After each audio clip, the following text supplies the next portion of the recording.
Okay, this is the long-awaited prologue of Good Girl, Bad Blood, which is the sequel to A Good Girl's Guide to Murder.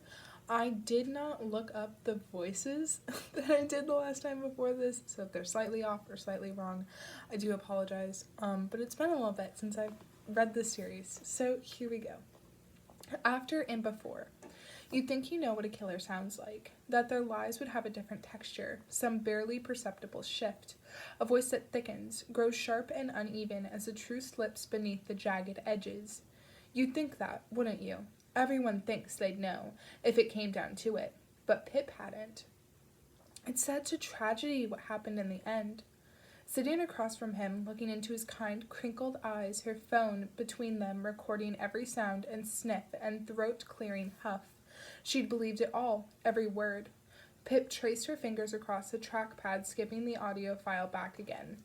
It's such a tragedy what happened in the end.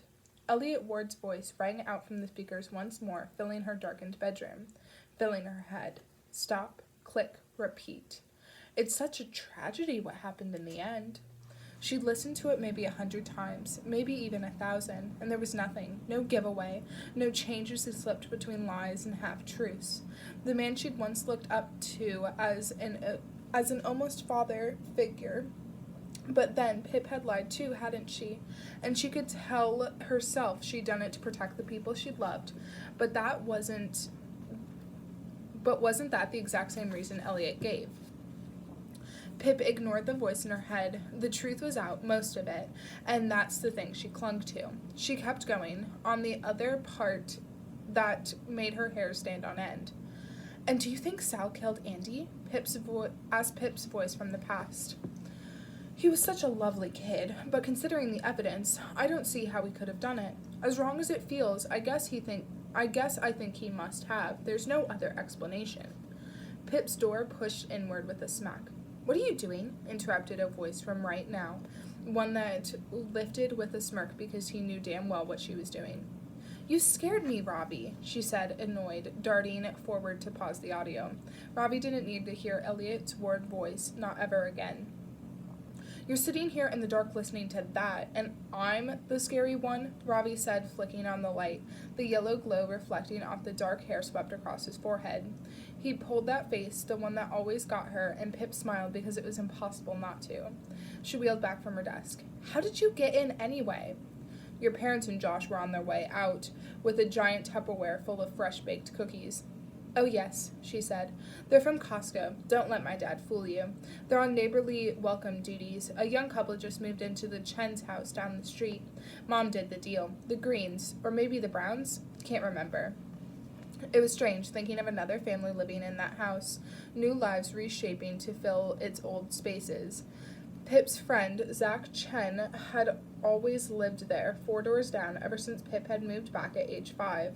It wasn't a real goodbye. She saw Zach at school every day, but his parents had decided they could no longer live in this town, not after all that trouble.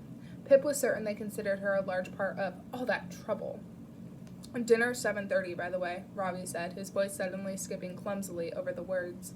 Pip looked at him. He was wearing his nicest shirt, and were those new shoes?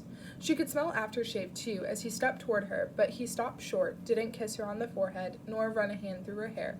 Instead, he sat on her bed, fiddling with his hands. Meaning you're almost 2 hours early, Pip smiled. Yeah, he coughed. Why was he being so awkward? It was their first Valentine's Day, and Robbie had booked them a table at the Siren out of town.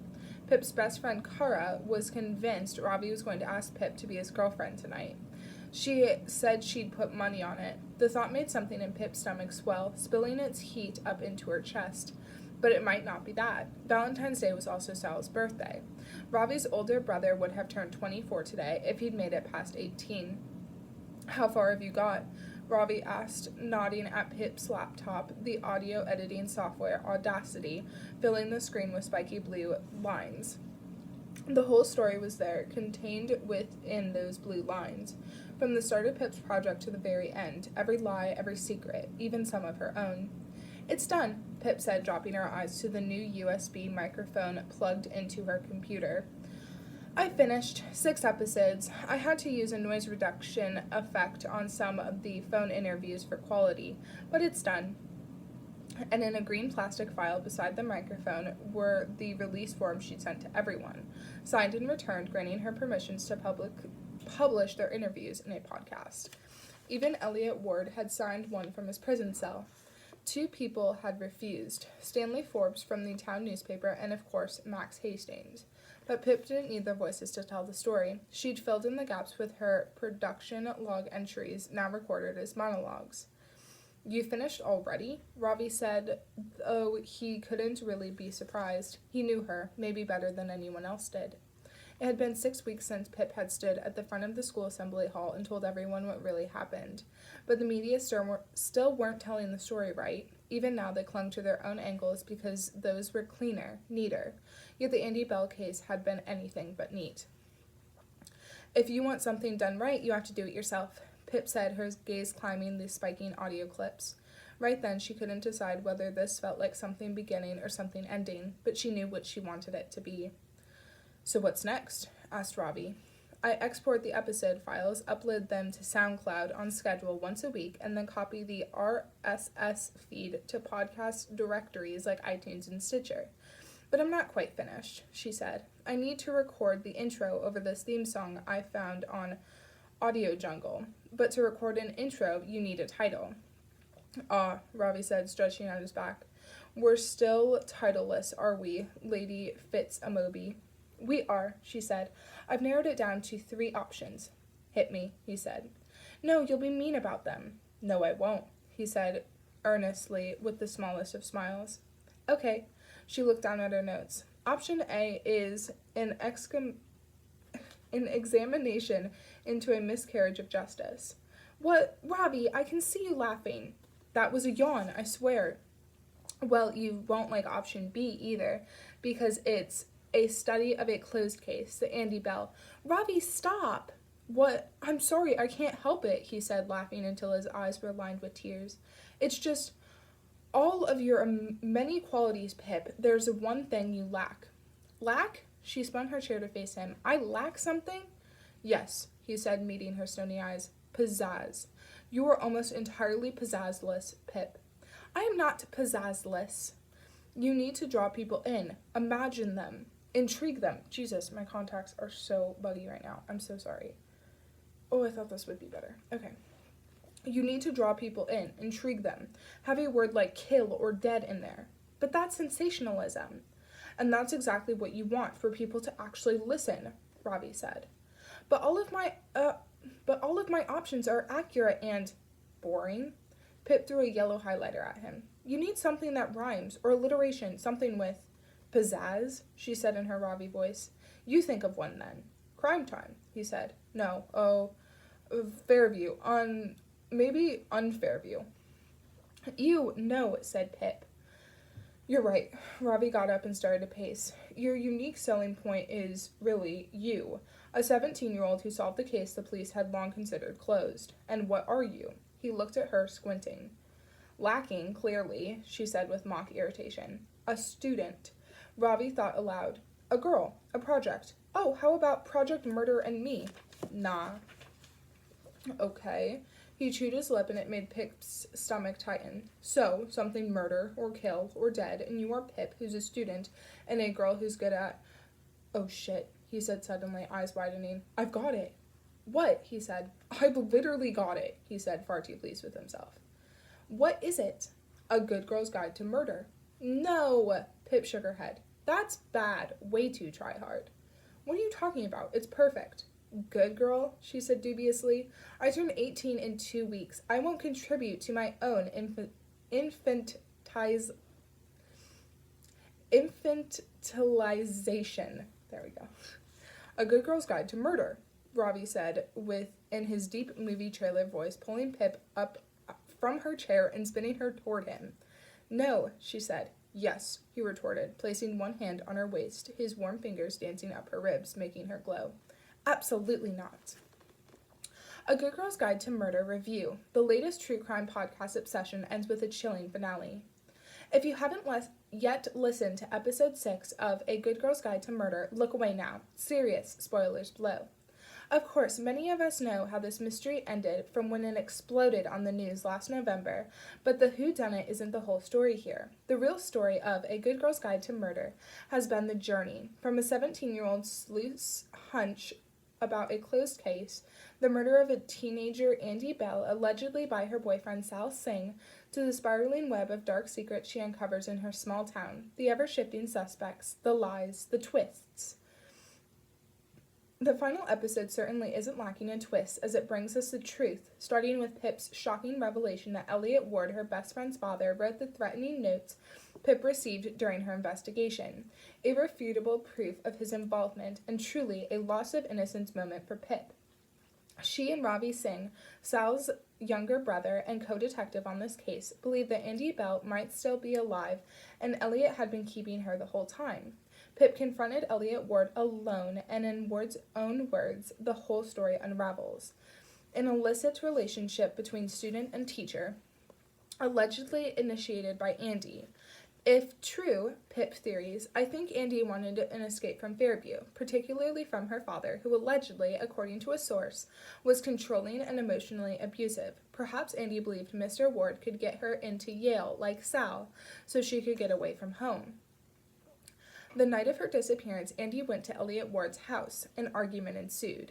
Andy tripped, hitting her head against Ward's desk. But as Ward rushed to get a first aid kit, Andy disappeared into the night.